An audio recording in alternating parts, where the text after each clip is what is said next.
ಪ್ರತ್ಯಕ್ಷದರ್ಶಿಗಳ ಹೇಳಿಕೆ ಪ್ರಕಾರ ಲಾಠಿ ಚಾರ್ಜ್ ಮಾಡುವಂಥ ಅನಿವಾರ್ಯತೆ ಇರಲಿಲ್ಲ. ಲಾಠಿ ಚಾರ್ಜ್ ಮಾಡೋಕ್ಕೆ ಮುಂಚೆ ತೆಗೆದುಕೊಳ್ಬೇಕಾದಂಥ ಕೆಲವು ಪ್ರಿಕಾಷನ್ಸ್ನ ಅಂದರೆ ಎಚ್ಚರಿಕೆ ಕೊಡುವಂಥ ಕೆಲಸ ಯಾವುದನ್ನೂ ಮಾಡಿಲ್ಲ.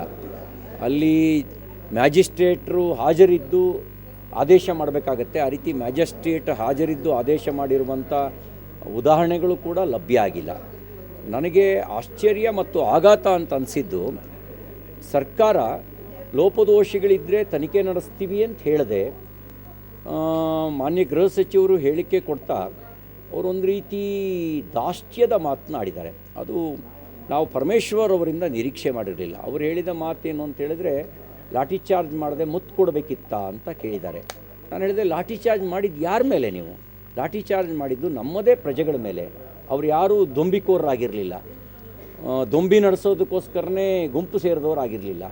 ಒಂದು ನ್ಯಾಯಯುತ ಬೇಡಿಕೆಯನ್ನು ಮುಂದಿಟ್ಟು ಹೋರಾಟ ಮಾಡ್ತಿದ್ದಂಥ ಜನರ ಮೇಲೆ ನೀವು ಲಾಠಿಯ ಮೂಲಕ ಉತ್ತರ ಕೊಟ್ಟಿದ್ದು ಮಾತ್ರ ಅಲ್ಲ, ಅದನ್ನು ದಾಷ್ಟ್ಯದಿಂದ ಸಮರ್ಥನೆ ಮಾಡಿಕೊಳ್ಳುವಂಥ ಕೆಲಸವನ್ನು ಮಾಡಿದ್ದೀರಿ. ಮತ್ತು ಯಾವುದೇ ತನಿಖೆಯ ಅವಶ್ಯಕತೆ ಇಲ್ಲ ಅಂತಕ್ಕಂಥ ಮಾತು ಹೇಳಿದಿರಿ. ಯಾವುದೇ ತನಿಖೆಯ ಅವಶ್ಯಕತೆ ಇಲ್ಲ ಅಂತಕ್ಕಂಥದ್ದು ಬಹುಶಃ ನೀವು ಪೂರ್ವ ನಿಶ್ಚಯ ಮಾಡ್ದಂಗಿದೆ. ಲಾಠಿ ಚಾರ್ಜ್ ಮಾಡಬೇಕು ಅನ್ನುವಂಥ ಪೂರ್ವ ನಿಶ್ಚಯ ಮಾಡಿದಂತೆ ನನಗೆ ಭಾಸ ಆಗ್ತಾಯಿದೆ. ಆ ನಿಟ್ಟಿನಲ್ಲೇ ನೀವು ತನಿಖೆಯ ಅವಶ್ಯಕತೆ ಇಲ್ಲ ಅಂತ ಹೇಳಿದ್ದೀರಿ. ಇದು ಸರ್ವಾಧಿಕಾರಿ ಸರ್ಕಾರ ಮಾತ್ರ ಹೀಗೆ ಹೇಳಲಿಕ್ಕೆ ಸಾಧ್ಯ.